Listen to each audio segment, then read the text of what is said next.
নমস্কার বন্ধুরা, আমি সুস্মিতা মায়ের হেসেলে আপনাদের স্বাগত জানাই। আবার চলে এলাম নতুন দিনের নতুন একটা রেসিপি নিয়ে। আজকের রেসিপি এই সাদা ডাঁটার দুরকম রেসিপি আপনাদের সঙ্গে শেয়ার করতে চলেছি। আপনারা অনেকে অনেক রকমই বানান, আমি কিভাবে বানান সেটাই আপনাদের দেখার অনুরোধ রইল। আর এর মধ্যে একটা স্পেশাল যে মশলাটা দেবো সেটাই কিন্তু দেখার অনুরোধ রইল। এখানে দেখুন শাকের পাতাগুলো ভালো ছোট ছোট করে কেটে নিয়েছে, সবজিগুলো বেশ লম্বা লম্বা করে শাকের সাইজে আমি কেটে নিয়েছি। এবার গ্যাসটাকে অন করে দিয়ে আমি কড়াই চাপিয়ে দিয়ে পরিমাণ মতো একটু সরষের তেল দিলাম, আর দিলাম 5 ফোড়ন আর শুকনো লঙ্কা। ভালো করে এই ফোড়নটাকে ভেজে নিতে হবে। প্রথমে আমি যে শাক ভাজাটা, সেই শাক ভাজাটাকে কিন্তু ভেজে নেব। একটা সাধারণ রান্নাকে অসাধারণ বানাতে কিন্তু একটা সুন্দরের কিভাবে বানায় সেটাই দেখতে হবে। আর এটা কিন্তু খেতে এই দুপুরে বেশ প্রথম পাতে পড়লে কিন্তু দারুণ লাগবে। এই শাক ভাজাটা কিভাবে বানাই দেখতে থাকুন, দেখবেন সাধারণ একটা রান্না অসাধারণ হয়ে দাঁড়াবে লাস্টে দেখলে। দেখুন এখানে আমি নুন আর হলুদ দিয়ে একটু নাড়াচাড়া করে ঢাকা দিয়ে দেব বেশ 2 থেকে 3 মিনিট মতো, যাতে শাকটা অনেকটাই নরম হয়ে আসে, সিদ্ধও হয়ে যায়। যেহেতু শাকের থেকে অনেকটাই জল বার হবে, এক্সট্রা কোনো জল দেওয়ার এখানে দরকার নেই। এইভাবে কিন্তু শাকটাকে নাড়াচাড়া করে নিতে হবে। আর খুন্তির যে ডগটা, সেই ডগটা দিয়ে কিন্তু এইভাবে ছড়িয়ে নিতে হবে, যাতে ডেলা বেঁধে না থাকে কোনো জায়গায়। এইভাবে ঝুড়ো ঝুড়ো কিন্তু শাক ভাজাটা খুব সুন্দর লাগবে, আর সমানভাবে কিন্তু শাকটা সুন্দরভাবে ভাজাও হয়ে যাবে। এই শাক ভাজাটা আপনারা যদি না খেয়ে থাকেন, একবার এই শাক যে সাদা ডাঁটার এই শাকগুলো আলাদাভাবে কেটে নিয়ে এরম ছোট ছোট করে বেশ ভেজে দেখবেন, খুব ভালো লাগে এই শাক ভাজাটা। দেখুন অনেকটাই কিন্তু ভাজা হয়ে গেছে, জলটাও শুকিয়ে এসেছে, আর শাকটা কিন্তু অনেকটাই নরম হয়ে গেছে, আপনারা দেখলেই বুঝতে পারছেন। এবার সামান্য দিয়ে দিলাম একটু চিনি, আর দিয়ে দেবো এতে একটু স্পেশালভাবে পোস্তটা কিন্তু আমি এখনও দিইনি, দেব লাস্টে যখন নাড়া হয়ে যাবে। পুরো নামানোর আগে কিন্তু পোস্তটা দিতে হবে। সামান্য রান্নাতে দেখবেন এইভাবে পোস্ত দিয়ে শাক ভেজে দেখবেন খুবই ভালো লাগে এই শাক ভাজাটা। দেখুন তো এবার আমি পোস্তটা দিয়ে দিলাম, আর সম্পূর্ণ শাকের সঙ্গে মিশিয়ে নিয়ে এবার তুলে রেখে দেব। তা হয়ে গেল আজকে এই সাদা ডাঁটা দিয়ে আপনাদের সঙ্গে 2 রকম রেসিপি শেয়ার করলাম। তা দেখুন এখানে একরকম পাতাটা যেটা শাকটা, সেটা কিন্তু ভাজা হয়ে গেল। এবার বাটিতে তুলে নিলাম।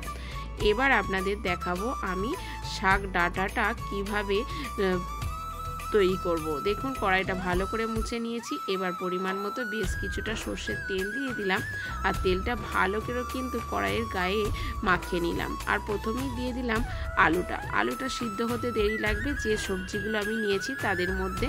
ওর জন্য আলুটা এখানে দিয়ে দেবো, দিয়ে ভালো করে কিন্তু এখানে ভেজে নিতে হবে। তারপরে এখানে একে একে বাকি যে সবজিগুলো আছে সেগুলো কিন্তু ব্যবহার করব।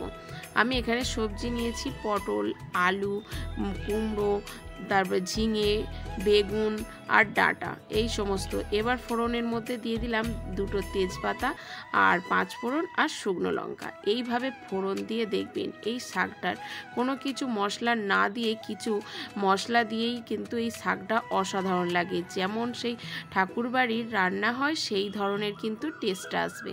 এবার দিয়ে দেব পটলটাও ভালো করে আমি ভেজে নেব। আর ভাজার জন্য এবার দিয়ে দিলাম নুন আর হলুদটা। ভালো করে কিন্তু পটল আর আলুটাকে বেশ ভেজে নেব। তারপরে একটু নাড়াচাড়া করার পর আমি এখানে বাকি সবজিগুলো কিন্তু একে একে দিয়ে দেব। দেখুন অনেকটাই ভাজা হয়ে গেছে, গায়ের কালারটা কিন্তু অনেকটাই চেঞ্জ হয়ে এসেছে। এবার দিয়ে দেব কুমড়োটা এই সময় দিয়ে দেব। কুমড়োটাও দেখুন বেশ সুন্দর, আর এই কুমড়োটা কিন্তু খুবই তাড়াতাড়ি সিদ্ধ হয়ে গিয়েছিল। দেখুন কুমড়োটাও দিয়ে দিলাম। এবার নাড়াচাড়া করে নেব, আর এইভাবে শাকটা করে দেখবেন খুবই টেস্টি হয়। আর কোনো মশলা ছাড়াই কিন্তু এই শাকটা একটা স্পেশাল আমি মশলা এখানে ব্যবহার করব। তা আপনারা পুরো রেসিপিটা দেখতে থাকুন, তাহলেই কিন্তু বুঝতে পারবেন আমি এখানে স্পেশাল মশলা কি ব্যবহার করি। আপনারা স্কিপ করলে কিন্তু এই রেসিপিটা আপনাদের স্বাদের অন্যরকম হবে, আমার মতো স্বাদের কিন্তু আসবে না। দেখুন সুন্দরভাবে বেশ কমেও গেছে যে সবজিগুলো দিয়েছিলাম। এবার দিয়ে দেব কেটে রাখা বেগুনটা দিয়েও এবার একটু ভেজে নেব। আমি লাস্টে দেব ঝিঙে দিলেই কিন্তু জল বার হয়ে যায়, ওর জন্য ঝিঙেটা এখানে লাস্টে দিতে হবে। কেননা ঝিঙে কড়াইয়ে পড়লেই কিন্তু জল বার হয়ে যাবে, ঝিঙে কিন্তু ভাজা যায় না। ওর জন্য সবার লাস্টে এখানে ঝিঙেটাকে আমি ব্যবহার করব। দেখুন বেশ বেগুনটাও কালারটা অনেকটাই চেঞ্জ হয়ে গেছে, ভাজা ভাজা হয়ে গেছে। এবার দিয়ে দেব ঝিঙেটা। এইভাবে একবার করে দেখবেন, অসম্ভব সুন্দর লাগে। আর কোনো ঝামেলা ছাড়াই আপনারা কিন্তু একবারেও এই ফোড়নের মধ্যেও সবজিগুলো দিয়ে দিতে পারেন, তাহলে কিন্তু টেস্টটা অন্যরকম আসবে। সব সবজি কিন্তু একসঙ্গে ভাজা হবে না, জল বার হয়ে যাবে কিছু সবজি দিয়ে।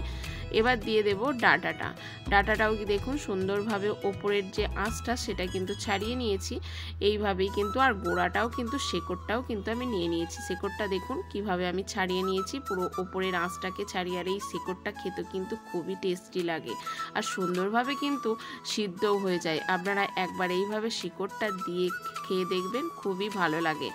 দেখুন সুন্দরভাবে এইভাবে সব কিছু সবজি দিয়ে ভালো করে কিন্তু আমি মিশিয়ে নিচ্ছি। আর এখানে কিন্তু কোনো জল আমি ব্যবহার করব না, যে সবজিগুলো আছে সেই সবজিগুলো দিয়েই কিন্তু সুন্দরভাবে সিদ্ধ হয়ে যাবে এই শাকটা। এবার একটু লবণ দিয়ে দেব, লবণ দিয়েও ভালো করে নাড়াচাড়া করে নিয়ে আমি ঢাকা চাপা দিয়ে দেব বেশ 5 মিনিট মতো। 5 মিনিট মতো এইভাবেই কিন্তু ঢাকা চাপা দিয়ে রেখে দিতে হবে। আর এইভাবেই কিন্তু নাড়াচাড়া করে নিতে হবে। আপনারা এইভাবে একবার বানিয়ে দেখুন, অসম্ভব সুন্দর লাগে এই সাধারণ একটা শাকের চচ্চড়িটা। দেখুন কতটা জল বার হয়েছে, 5 মিনিট পর আপনাদের দেখাচ্ছি। দেখুন কতটা জল বার হয়েছে শাকটা থেকে। বেশ আবারও ভালো করে সব কিছু আমি কষিয়ে নেব। কষিয়ে নিয়ে কিন্তু আবারও আমি 5 মিনিট মতো ঢাকা চাপা দিয়ে রেখে দেব। এইভাবেই কিন্তু গ্যাসের ফ্লেমটাকে মিডিয়াম ফ্লেমে রেখে দেবে, তাহলেই কিন্তু সুন্দরভাবে এইভাবে জল বার হয়ে যাবে। আর বাকি সবজিগুলোও কিন্তু সুন্দরভাবে সিদ্ধ হয়ে যাবে, আপনাদের এক্সট্রা কোনো জল দেওয়ার দরকার নেই। আমি যে স্পেশাল মশলাটা ব্যবহার করব সেই স্পেশাল মশলাটা হলো ভাজা মশলা। ভাজা মশলার মধ্যে দিয়েছি আমি 5 ফোড়ন, ধনে আর গোটা জিরে। এই সমস্ত ভালো করে আমি ভেজে নিয়েছি। ভেজে নিয়ে আমি শিলনোড়াতে বেশ একটু গুঁড়ো করে নেব। সেই মশলাটাই আমি এখানে ব্যবহার করে দিলাম। সেই মশলাটা ব্যবহার করবেন ঠিক নামানোর আগে। দেখুন শাকটা কিন্তু পুরোটাই সিদ্ধ হয়ে গেছে আর বেশ জলটাও অনেকটা কমে গেছে। এই সময় ভাজা মশলাটা দিয়ে দিলাম। আর স্বাদ মতো কিন্তু একটু চিনিও দিতে হবে, যেহেতু শাকে কিন্তু একটু চিনি দিলে বেশ টেস্টটা ভালোই আসে। ওর জন্য সামান্য একটু চিনি দিয়ে সমস্ত কিছু এইভাবেই কিন্তু কষিয়ে নিতে হবে। কষিয়ে নিয়ে দেখুন শাকটা পুরো রেডি আর কতটা লোভনীয় হয়েছে। আপনারা কিন্তু ভালো করে দেখলেই বুঝতে পারবেন, খুবই লোভনীয় হয়েছে। যেমনই দেখতে সুন্দর তেমনও কিন্তু খেতেও অসাধারণ হয়েছিল।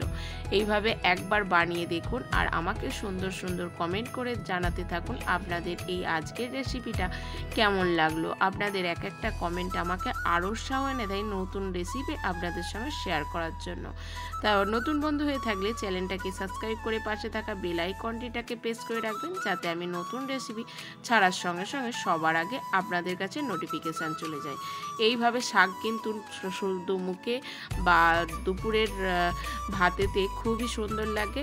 একবার বানিয়ে খেয়ে দেখুন, পুরো ঠাকুর বাড়ির যে শাক চচ্চড়ি হয় সেই শাক চচ্চড়ির মতো খেতে কিন্তু লাগবে। দেখুন কতটা লোভনীয় হয়েছে। এতে কিন্তু চিংড়ি মাছ দিয়েও খুবই সুন্দর হয়। আমি সম্পূর্ণ নিরামিষ করে আজকে দেখালাম। পরে একদিন আপনাদের যদি অনুমতি থাকে তাহলে কমেন্ট করে জানাবেন, আমি পরের রেসিপিতে চিংড়ি মাছ দিয়ে আপনাদের সঙ্গে শেয়ার করব। তা সম্পূর্ণ ভিডিওটা দেখার জন্য ধন্যবাদ। ভালো থাকবেন, সুস্থ থাকবেন। দেখা হচ্ছে পরের রেসিপিতে।